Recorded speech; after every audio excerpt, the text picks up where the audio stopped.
পাহাড়ি সৌন্দর্যে মুগ্ধ হয়ে স্মৃতি ধরে রাখতে গিয়েছিলেন ছবি তুলতে, কিন্তু এক মুহূর্তেই সবকিছু বদলে গেল।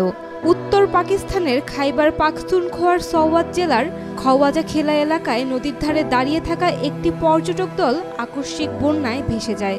শুক্রবারের এই মর্মান্তিক ঘটনায় অন্তত 18 জনের প্রাণহানির আশঙ্কা করা হচ্ছে। স্থানীয় বাসিন্দা খাজা ইথান জানান, আমি সকালেই ঘটনাস্থলে ছিলাম। দেখি 18 জন নারী পুরুষ ও শিশু নদীর পানিতে আটকে গেছে।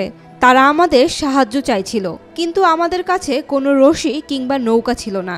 আমরা অসহায়ভাবে কেবল তাকিয়ে দেখেছি। টানা 7মবারের মতো বেস্ট টিস্যু পেপার ব্র্যান্ড হিসেবে স্বীকৃতি পেয়েছে বসুন্ধরা টিস্যু। সওয়াত জেলার গভর্নর শহীদ আলী জানান, এই দলে আমার এক আত্মীয়ও ছিলেন। তারা প্রথমে চা পান করে নদীর ধারে গিয়েছিল ছবি তুলতে।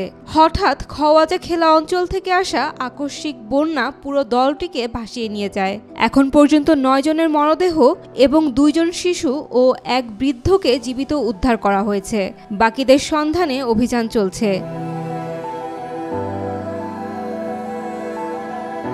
ঘটনার পর শেখ খলিফা বিন জায়েদ আল নাহিয়ান হাসপাতালের জরুরি বিভাগে ভিড় জমায় স্বজনরা।